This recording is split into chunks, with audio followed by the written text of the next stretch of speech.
It was Monday night, and nearly 8:30. I'd spent the evening working on a project in my home office in Austin, Texas. The project still needed more work, but I was done for the night.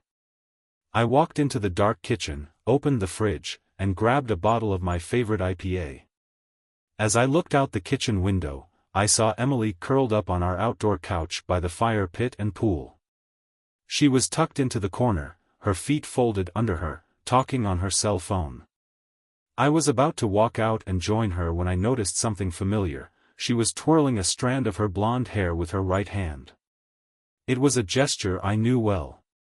Emily had absent-mindedly twirled her hair like that since we first met nearly 30 years ago. It wasn't a sexual thing, it was something deeper, something that always made me feel close to her. Whenever we had our most intimate conversations, Emily would twirl her hair.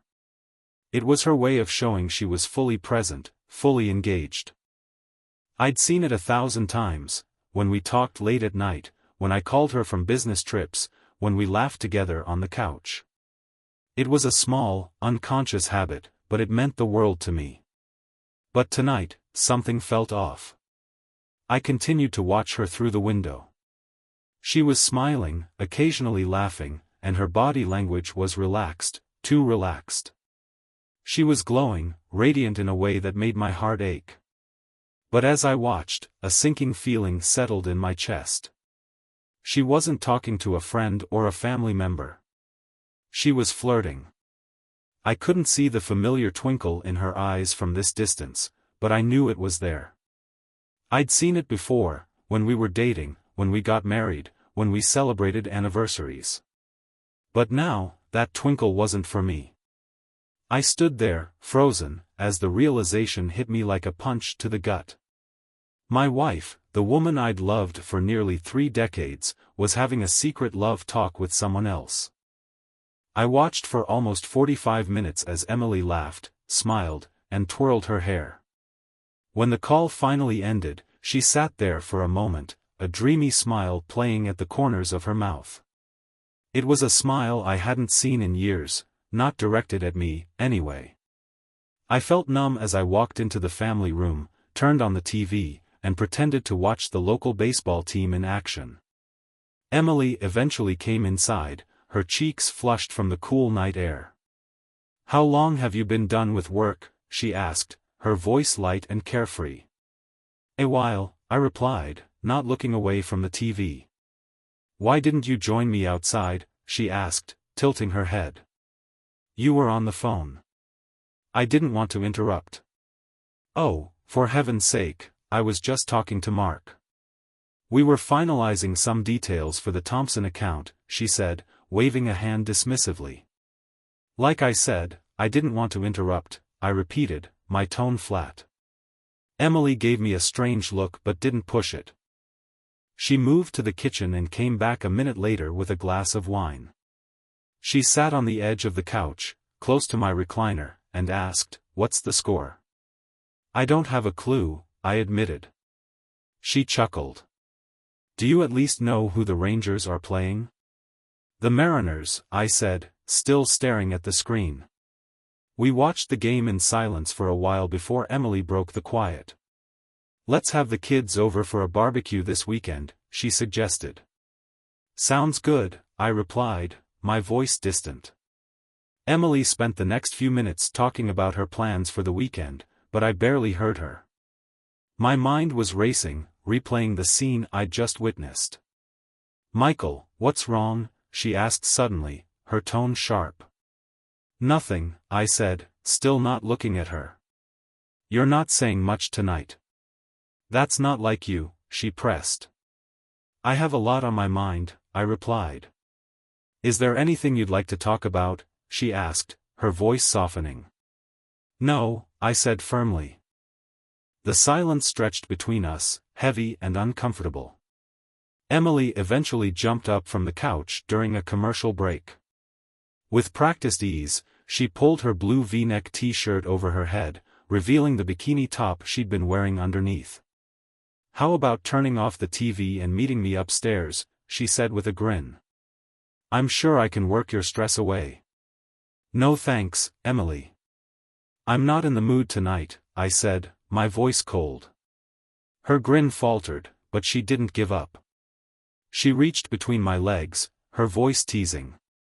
"Come on, big guy. Mama needs you." I looked into her eyes, my jaw tight. "What don't you understand about I'm not in the mood tonight?" I snapped. Her smile vanished. "What the hell's the matter with you?" "I'm only trying to be nice," she shot back. "Emily, you turn me down for intimacy at least twice a week. If I turn you down once a year, you whine like a 4-year-old. Grow up and leave me alone," I said, my voice rising. If looks could kill, I would have been dead on the spot.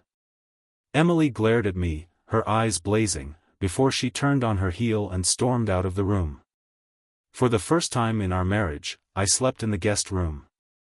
The next morning, I woke up early, my mind racing. I couldn't shake the image of Emily twirling her hair, smiling at someone who wasn't me.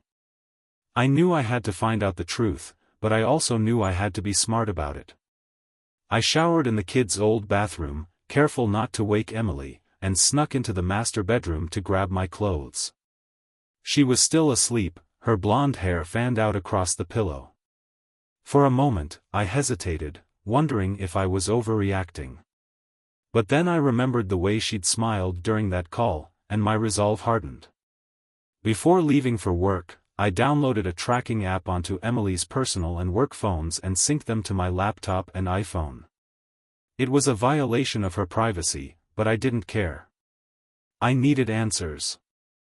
I arrived at work with 2 large coffees from Austin Roasters and a pounding headache. Despite the lack of sleep, I managed to have a productive day. I put the finishing touches on a presentation I'd been working on and prepared for a quick 2-day business trip to Dallas. That night, the atmosphere at home was frosty. Emily and I barely spoke, and there was no intimacy.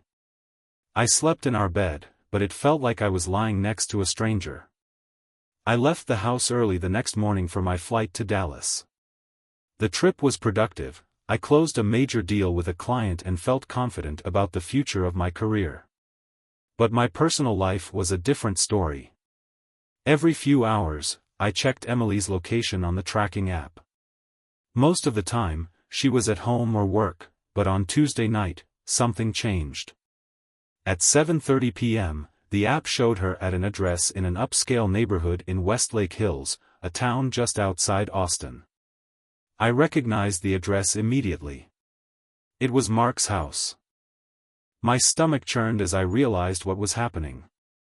Emily wasn't just having an affair, she was staying at Mark's house while I was out of town. The betrayal cut deeper than I could have imagined. I spent the rest of the trip in a daze, going through the motions of my meetings while my mind raced. When I returned home on Thursday, I installed 4 hidden cameras around the house, 1 in the kitchen, 1 in the family room, 1 in the guest room, and 1 in the master bedroom. The cameras confirmed my worst fears. Every time I left town, Emily packed a bag and stayed at Mark's house. She wasn't even trying to hide it anymore. The next few months were a blur of anger, heartbreak, and planning. I hired a private investigator to document Emily's affair, and the evidence was damning. The PI captured photos of Emily and Mark together in his backyard, laughing, kissing, and doing things she hadn't done with me in years. I filed for divorce and hired a family law attorney recommended by a colleague. Since our kids were grown and out of the house, the process was relatively straightforward, at least on paper. Emotionally, it was a different story. One Thursday evening, I called our 3 kids, Sarah, 28, Jake, 26, and Lily, 24, to break the news. Each call was gut-wrenching. I cried with them, assured them I loved them, and explained why I was divorcing their mother. "Do you want me to send you a video of your mother in her lover's backyard?"